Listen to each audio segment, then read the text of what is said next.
Welcome back to Justice League, right here at Comicstorian, your home for audio dramas of your favorite comic books, video games, and movies. Today we're going to be giving you Justice League 26, 27, 28. And honestly, the plot to this point is very convoluted, but the bare bones knowledge that you need to know is that the Justice League broke the source wall in the events DC Metal and No Justice. This led to a being known as Perpetua coming to our universe to push everyone in the direction of Doom. Who sides with Doom very easily? Lex Luthor. And he created the Legion of Doom to try and convert everyone to Doom because as he saw it, this is the only path for survival. To side with Doom, side with entropy, side with evil. The Justice League tried many plans to stop him, but they eventually went to the 6th dimension, where they saw a potential future where they just broke down and imprisoned every supervillain, they would win. But the Justice League didn't agree with that. That's not right. You can't jail people for things they haven't done yet. When they finally defeated that universe, they got the World Forger, who was the brother of the Monitor and the Anti-Monitor, to join them in their battle against Perpetua and Lex Luthor. They all went back to the main universe, but when they got there, they discovered that they had lost. Lex Luthor and Perpetua had convinced the entire universe to side with them, to side with entropy. No one believed in the Justice League anymore. Lex Luthor then sent out drones to bring money to every villain on the known planet. And he started the Year of the Villain. Now we are at issue 26, and our main story will be continuing. As the world turns, the chairman of the Justice League listens. He hears the man at the bar talk to a mysterious man in a cloak who gave him a suitcase of mechanical locusts so that he could attack his negligent landlord. He hears the woman speak to her co-workers about how the cloaked man gave her a death ray to put an end to her husband. He hears the disgruntled employee tell his colleagues that a man in a cloak presented him with a satchel full of pirate gold, and that he would never have to work another day in his life. Those listening to these people don't always believe them, but they wanted to. They were all lies, of course, but Martian Manhunter knew that this was the work of one man, Lex Luthor. Lex Luthor had died for humanity so that they may see the truth, but many believe him to still be walking in the cold hours of the night. Every day there were more and more sightings of him.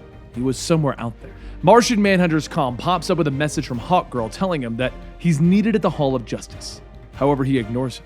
The others disagree in this search for Lex that they need to prepare for something bigger.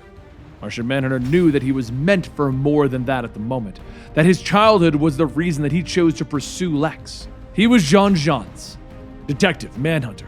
He would hunt this man to the end of the world and beyond. He would find Lex Luthor and put an end to this. While Martian Manhunter continues to look for Lex, the Justice League goes to the House of Heroes, the place where the heroes of the multiverse meet for aid. There they see alternate versions of themselves, and even heroes that are giant rabbits like Captain Carrot. As the council gathers, Superman explains that they are facing a destruction like they've never seen, one that came from the source wall falling in each of their universes. Surviving means that they must all stand together for the greater good. And the only way to do that would be with the help of the World Forger, the son of Perpetua, the being trying to end everything. The World Forger steps forward telling everyone that it is he who created their worlds, molded by his hands. And it fills him with pride to see them all ready for fighting. But for them to win over this great evil, they will need the help of his brothers, the Monitor and the Anti-Monitor. While the League goes over these plans, Martian Manhunter follows a lead from one Edna Briggan of Spring Hill, California. While driving down the freeway one night, she saw a strange figure in a cloak watching her from the edge of the road. Martian Manhunter saw through her mind to see if what she saw was real.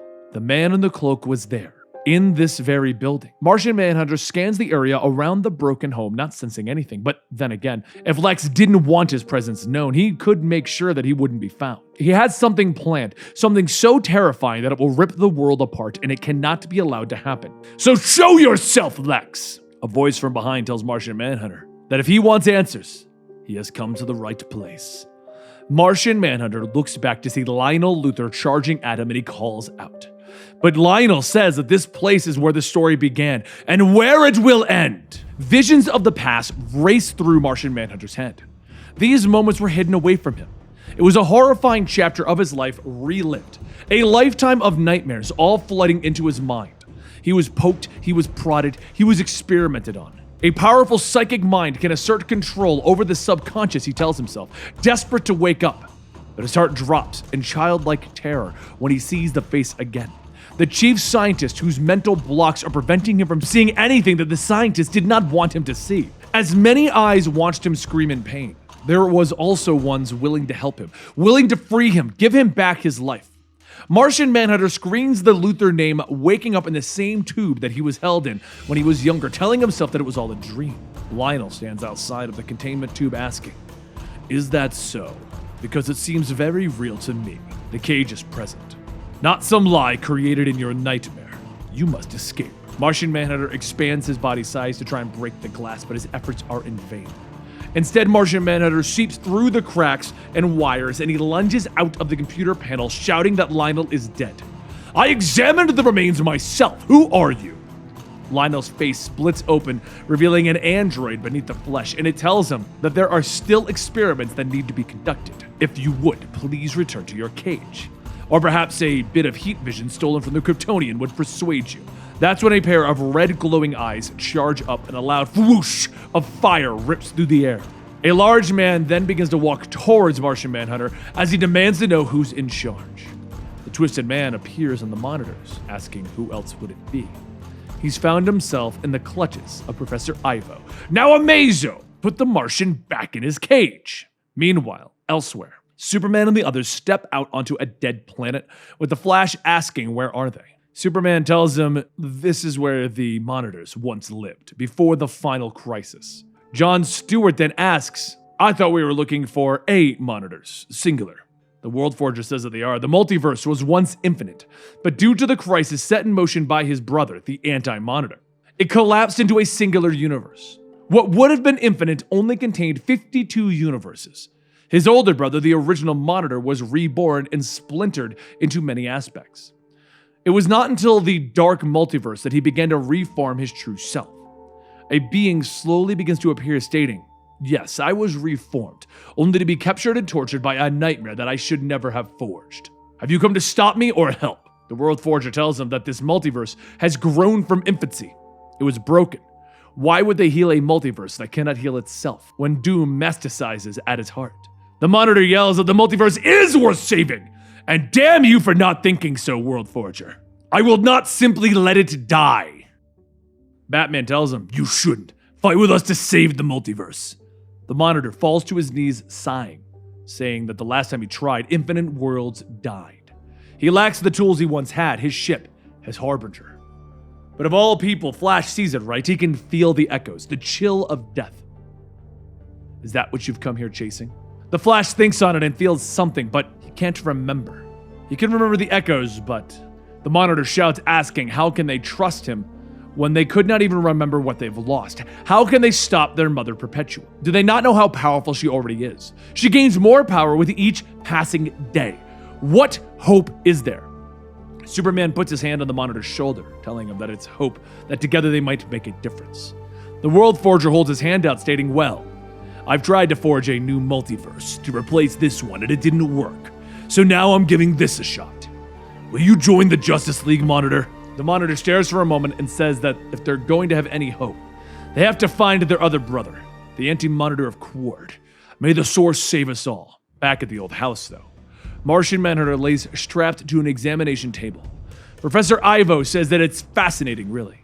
Luthor came to him with the body of Brainiac, hoping that his skill of blending man and machine could heal his injuries. It took months, but he succeeded. He didn't care for the colorful antics that Lex had in him. He was a scientist. As payment, he was given the life work of Lionel from when he was a member of Vandal Savage's Legionnaires Club. He was given a mission, solve what Lionel could not. They were called the Apex Predator, the cosmic pinnacle of evolution. The secret of the pinnacle of evolution rests inside the body of the Martian. All this time, he sought to make the perfect weapon out of machines, but Lionel sought to build it out of flesh. Truly visionary work. Now the next part is going to be extremely painful. A female voice tells him that he can say that again, and a second later, Hawkgirl jets in, swinging her mace, smashing the Amazo droid. As Martian Manhunter is freed, he asks how did she find him? And Hawkgirl sighs, stating, does everyone forget that she spent most of her life running a spy organization? The two cleave their way through the androids, and as the last begins to fall, Hawkgirl looks at the computer and asks, what is an Apex Predator? Martian Manhunter slams the head of the remaining android, stating that the Apex Predator was the name of Lionel's creatures that Perpetua made from mankind and Martian kind, the combination of humans and Martians, the ones that made up Perpetua's armies, immortal weapons of death. As the two look up, they see a room full of empty-minded creatures, and Ivo says, yes, all these creatures are incomplete, sadly. Oh, how I would have loved to have seen them work. Rage sets in and Martian Manhunter charges at Ivo, grabbing him, demanding to know where Lex is. And Ivo laughs, turning robotic, telling him, is this some sort of joke? You all saw it on television. Lex Luthor is dead. Ivo's mechanical body falls to pieces, and Hawkgirl says that it's time for them to go. They should call the Justice League to take these two into custody. As they leave, Martian Manhunter says that he can feel that they're being watched. At that moment, a small drone flies down and the voice of Lex can be heard. Thank you for cleaning up that mess. Hawkgirl yells at that voice, it's impossible! And Martian Manhunter asks, are you alive?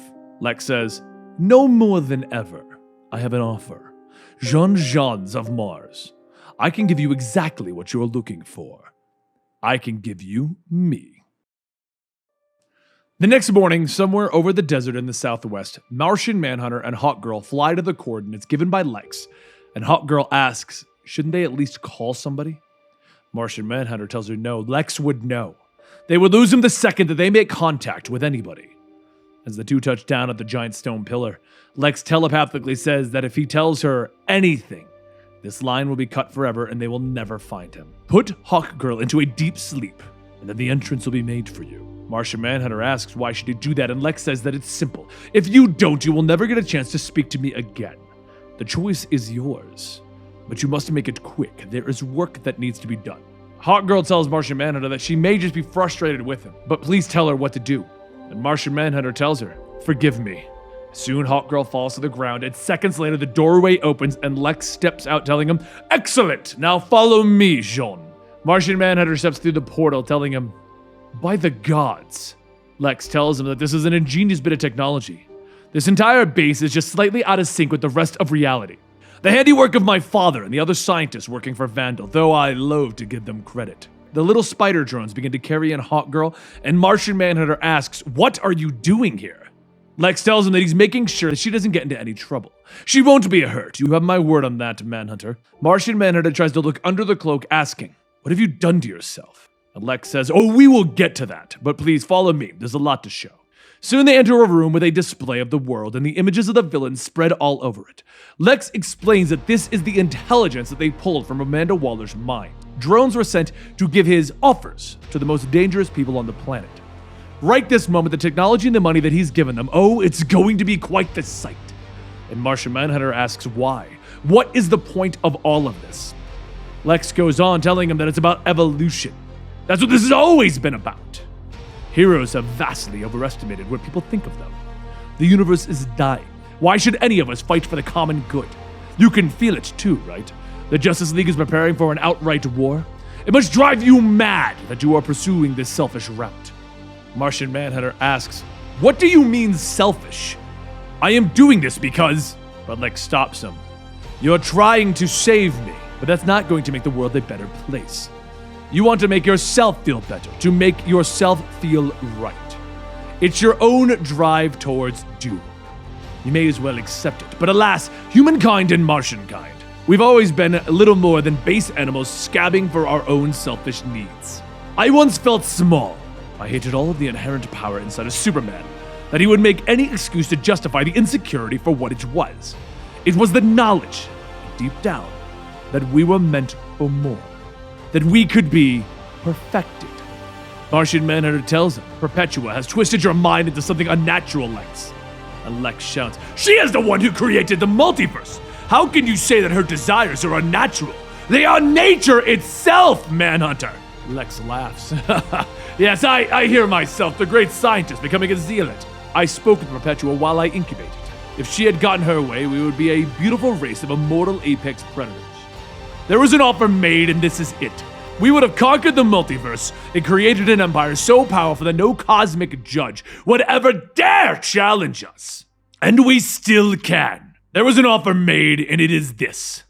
Join me of your own free will, and together we will embrace our destiny. Together, we will form a singular being, the first of a race that will one day rule all of existence. This is our destiny. It was taken from us. Let's start making the universe right. Martian Manhunter steps back, telling him, "You are insane." And Lex sighs, "It's a pity, really. It didn't have to be this way." Martian Manhunter falls to the ground screaming, and pain begins to rack his body as Lex tells him, "You let me into your mind, and that was your first mistake. My technology has been mapping it, hacking it. My father once dreamed of cloning a human body capable of taking in Martian DNA. He perfected the design. I became the design. Your mind will be obliterated, and soon we will be made one. Just know that there is no malice here. I'm glad it could be you, Jean." Hawk Girl screams as she bursts through the wall, but Lex calls up a force field, capturing her, telling her, "You can strike it all you want. It was designed to withstand your nth metal." As Martian Manhunter's body shrivels, it's absorbed into Lex's, and he tells Hawk Girl, "You must run!" Lex is insane. His war is going to bring down the universe. Lex laughs, telling him, "That's the idea, isn't it?" Hawk Girl beats on the force field, shouting for Martian Manhunter, but as the last of his body is assimilated, he says, "Bren will not work. Scrambled. Almost completely gone. Forgive, please. Forgive, make right." Hawk Girl screams and cries as she continues to beat on the force field, shouting, "No! No!"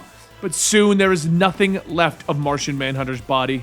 Hawk Girl calls out to Lex to let him go, but Lex laughs, telling her, "You will find that I am more dangerous than just being Lex Luthor. As the scales tip, doom will reign, and there will be no escape for you in that little Justice League." Hawk Girl yells, "I don't care what you become. I just want you to understand this. I'm going to kill you for what you did to Jean. I'm going to rain hell on you and your legion. We are going to win." Lex smiles. "That's the spirit. Guess there's only one thing left to say before this entire base destroys itself." The cloak falls, revealing Lex in his new Apex Predator body, a merging of Lex Luthor's human nature and Martian Manhunter's Martian nature. And he tells her, "Bring it on." And that concludes Justice League 26, 27, 28. Oh, you thought it was just getting started with 6th Dimension, but it's really getting started now. Make sure you subscribe to the channel, because what we're doing is we're going to rotate Avengers and Justice League every Thursday until we catch up on both of those storylines now. So we're going to get you all caught up on both of these crazy plots that are happening. If you hit that bell, smash that like, give us some engagement on this video. It'll definitely do better in the algorithm, and therefore you'll have more videos coming out from us. I know a lot of you guys like that, so why not make it more feasible for us? Either way, I hope you guys enjoyed. I'll see you next time right here, and thank you so much for your continued support. Just watching this video is incredible. That's something that we create, you enjoy. I just still can't get over that. So thank you, and I'll see you next time right here at Comicstorian.